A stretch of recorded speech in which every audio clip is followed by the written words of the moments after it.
Alright, let's get started taking off some of this intake stuff.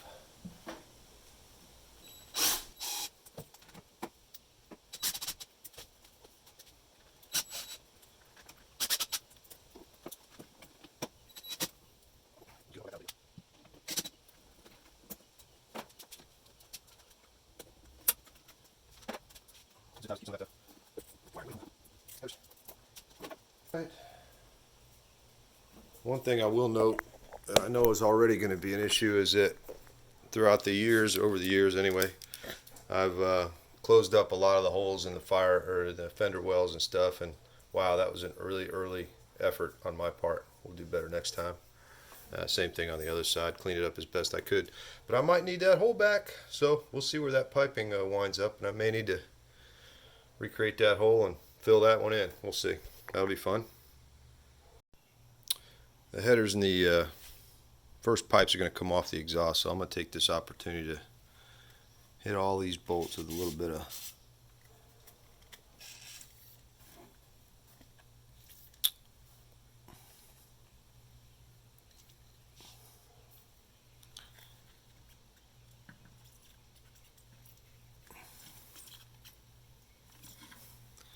I'm never complaining about YouTubers' camera angles again.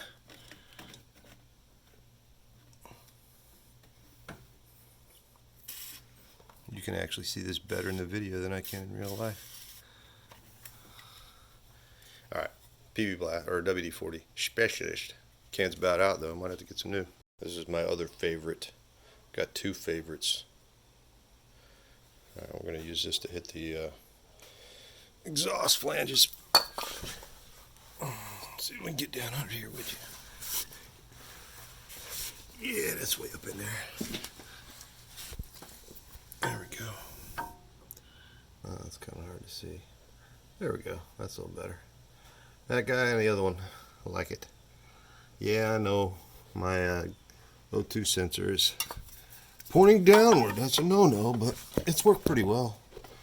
Alright, there's no way you can see this, and I don't want to get it on the camera, so I'm going to nail those two bolts up there with this.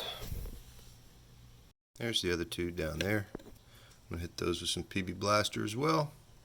And we'll let it soak in for a little while. Do the other side too.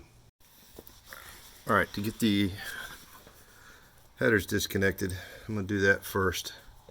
And all I need is it's 11/16 socket. Let's put that where you can see it maybe. 11/10" socket on a wobble extension. Usually does the trick pretty good. I loosened those up pretty good, but I didn't try to take them all the way off because I still got to disconnect the oxygen sensor. Anyhow, coming back to the back, these guys are 5/8 just from one side only, so I'm going to disconnect them, and then the pipe should come out.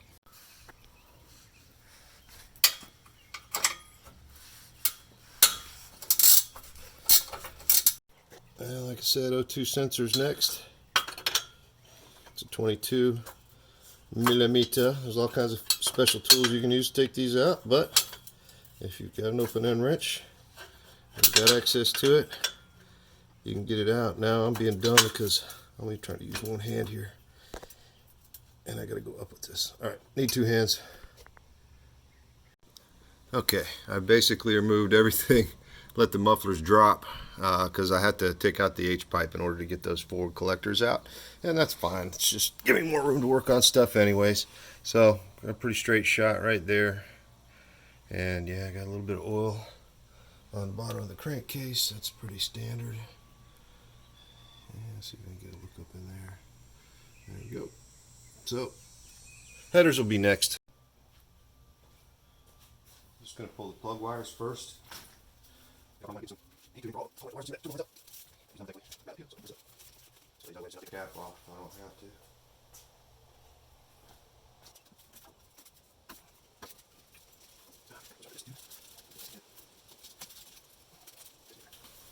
It's fine.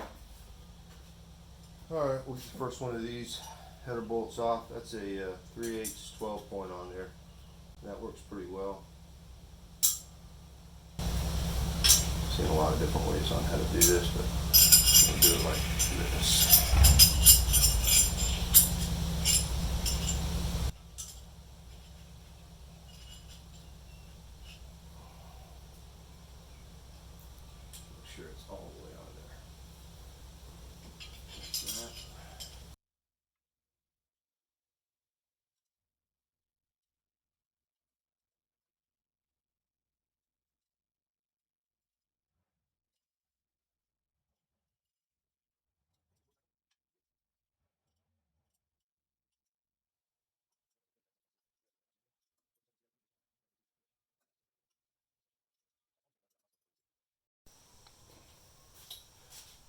soon as I had to kind of affix the dipstick to my clutch cable. That's something that'll be fixed too. It was fine, but it was trying to share one of the exhaust manifold studs with this little connector right here. It never really worked right. It didn't fit very well with these headers, and it caused that one header bolt to be chronically loose. So I just temporarily said, you know what, just get that thing up off of there. And it's been fine since I did that. So here we go. Let's see if we can get this driver's side header out.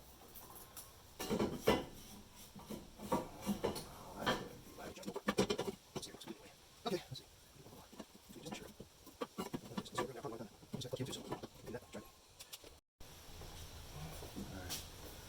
Clutch cable brackets held on by 3/8.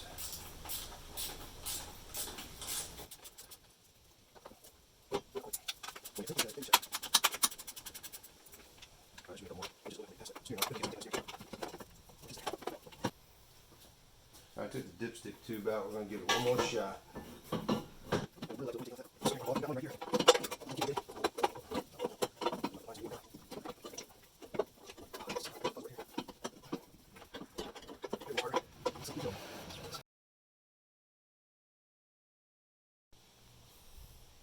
Alright, so one thing I noticed right off the bat is that my wire that comes from the distributor routes around this, and that was in an effort to keep it away from the heat of the engine, but I have a feeling that the turbo is going to occupy this area here. There'll be a lot of heat, so I'm going to reroute this cable back through the intake manifold along the firewall. So I think what I'll do is disconnect it from the distributor.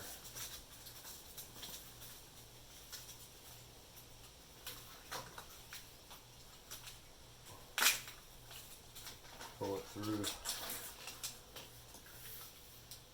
And then I'm going to need to figure out a way for it to go somewhere under here without interfering with the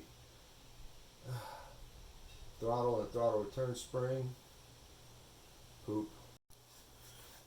At this stage, I think what I'm going to do is start assembling some of the hot side and see if I'm going to run into any problems with routing along the bottom of the engine. I know I'm going to have to relocate the alternator. It came with an alternator relocation kit. The power steering pump is in the place where the AC used to be, so that creates more room on the bottom. So that side shouldn't be a real problem. We'll see how the routing of the power steering hoses themselves do. But before I move this alternator and take that belt off and disturb anything, I want to see what things are going to look like from that side of the engine, so that I don't wind up taking the belt off and then realizing that when I put it back on it's in the wrong spot or something like that. So here we go. Alright, so on the driver's side, the oil filter is going to have to be relocated. It's in the way. Some people have used a stubby one, but in order to use a full-size one, it requires a 90-degree adapter. I got one on order. It'll be here in the next couple of days, and that'll send that filter out to the front to keep it out of the way of the crossover pipe and manifold on the driver's side. And on the passenger side, the alternator is in the way, and it came with a relocation kit that I think is going to move this alternator in towards the center of the engine a little bit more, which is fine, but then this cable here is what routes main power essentially all the way to the battery and then all the electronics in the back. It's a large gauge, I think it's a 0 welding wire, which has got pretty good conductivity, but it's all one piece, and it goes into the bottom here and then into the inner fender well and through the bulkhead and into the passenger compartment where the battery is. And that's a really important wire, and so I won't be able to splice that if it's not long enough. I'll wind up having to make an entirely new one, which is kind of a pain, but that's the way it's going to work. That's a 130 amp alternator off of, I think it was a 95 direct bolt on, but quite a bit more substantial than the stock alternator. I'm going to start, I'm going to take off the belt and start taking off the alternator and the support bracket that it's attached to with the tensioner. So that's going to get rid of a lot of stuff with this alternator kit. We'll worry about the upper radiator hose later on in the build.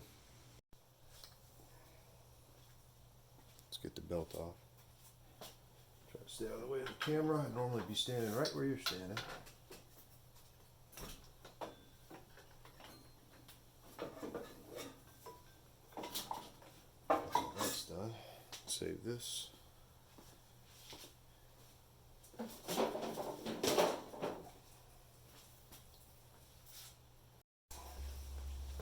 Just 2 bolts hold on the alternator. One's a 1/2 inch, one's a 5/8.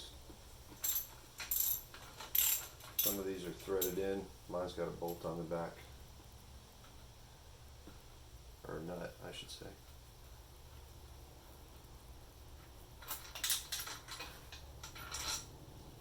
This one's just in the casting itself.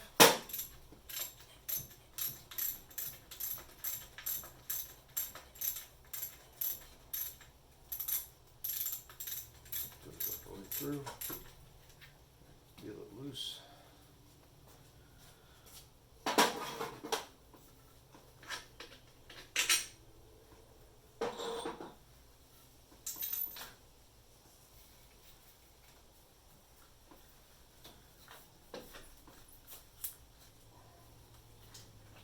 All right, now I'm just going to set it there. Get that other bolt. Take the whole thing off.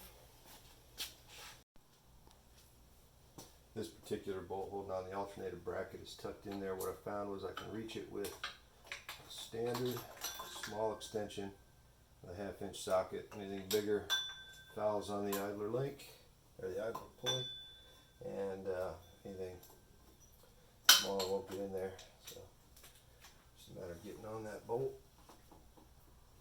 I'm going to try not to chew up your knuckles on the hose clamps.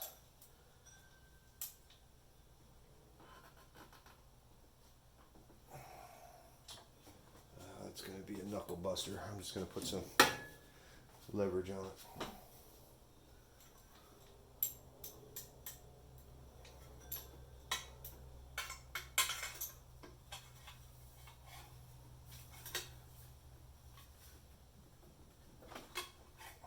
That's it.